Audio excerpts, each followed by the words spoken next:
right, welcome to the second review of the evening. Up this time is Opus Castle. Opus Castle, it's a 3D horror, adventure, and mysterious game with a narrative based on the real tragic history of the little castle on Opus Street, located in the city of São Paulo, Brazil. The player must explore Case. I'm going to butcher this. Casalino. Yeah, I don't know. Casalino, however you pronounce that. Secret rooms and environments, encountering the famous supernatural apparitions, noises from nowhere, and the laments of spirits from the past. In the meantime, you wake up in one of the rooms beside a body riddled with bullets. Suicide or murder. Opus brings some basic mechanics for the explorations with focus more on the narrative that will be divided into 6 chapters with 5 different story variations for each. It is worth noting that of time of recording, Opus Castle only has 2 chapters available.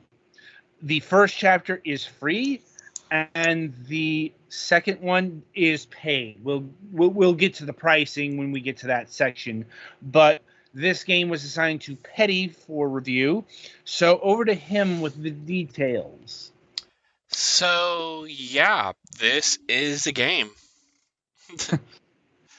Like,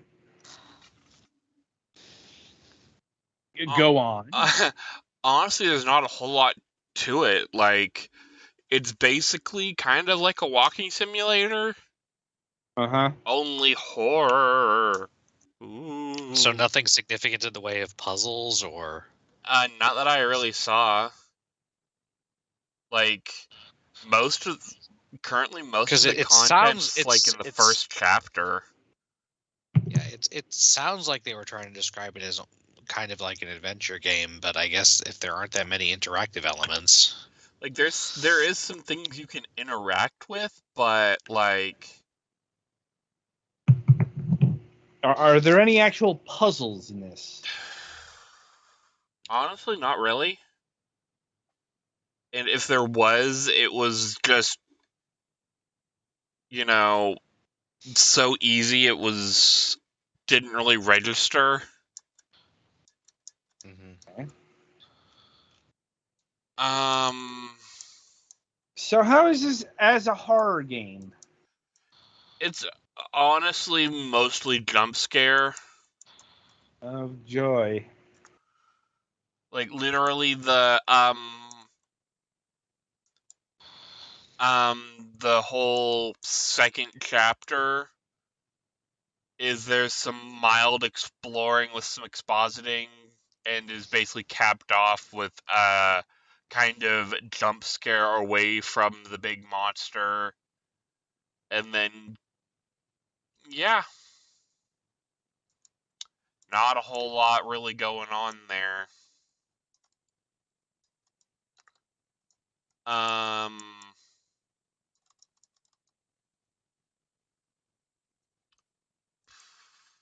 Sound design is okay.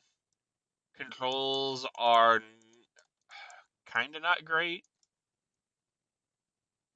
Like, I guess it's more collision problems, because there are sometimes you can just get stuck on geometry.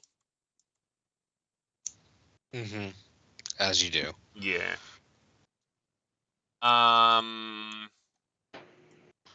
Music is there. There isn't a whole lot of like stuff in English, obviously.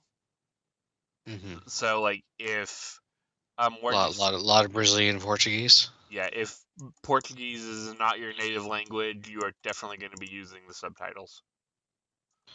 Unfortunately, that's not one of the languages that I know. Yeah, like, I know for some people that's kind of a deal breaker, especially like in games. So if that is a problem for you, you've been warned. Mm-hmm. right now I'm doing the first chapter over again, but like the second chapter, you actually can get like use your phone's flashlight and stuff, and like kind of mess with your phone, but you obviously don't have cellular connection because, I mean, being able to call the cops or what? Because also, for practical reasons, it's because you're underground. For narrative reasons, it's because actually having working cell phone network is pretty anathema to most horror movie tropes. Well, the second chapter takes place more in the house, not. Okay, well. There's some plot reasons. I think I'm playing as a little girl, if I remember correctly, in this first part, who's about to be sacrificed to the jump scare. They used lead-based insulation and fucking asbestos paint. Don't give They contractors got it ideas. backwards. They got it backwards, and now you can't make cell phone calls inside the house. I'd believe it. But yeah, this game also has some pretty bad performance issues. Like, I'm running on a what is this? Ryzen 5 with RTX 3050, and I had to crank the graphics down to medium or less in many places. So yeah, the chug is real with this game.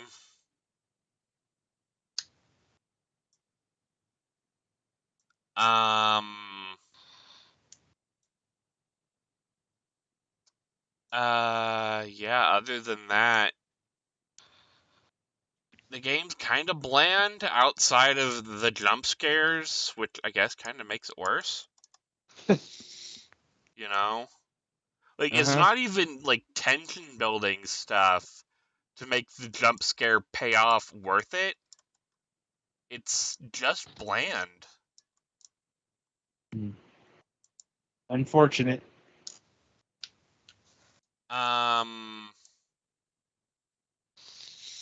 So, what's the damage price-wise? Well, as previously mentioned, Chapter 1 is free, so if you want to experience the first part of the game, you can do so with no cost investment outside of time.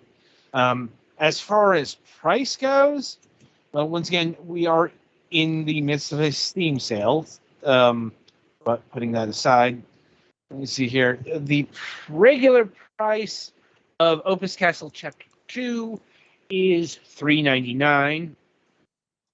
It is 75% off currently at $1.99.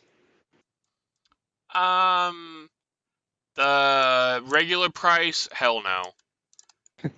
The sale price, it's fine. That being said, it is worth noting that, once again, this is an incomplete game.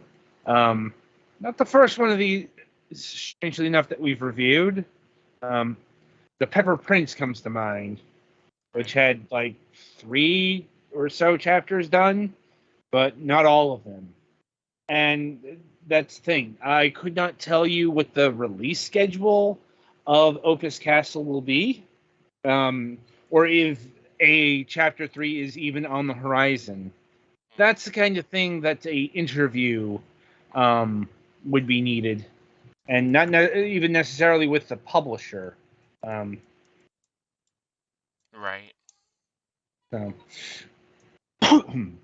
Anyway, with that in mind, anything else to say on Opus Castle?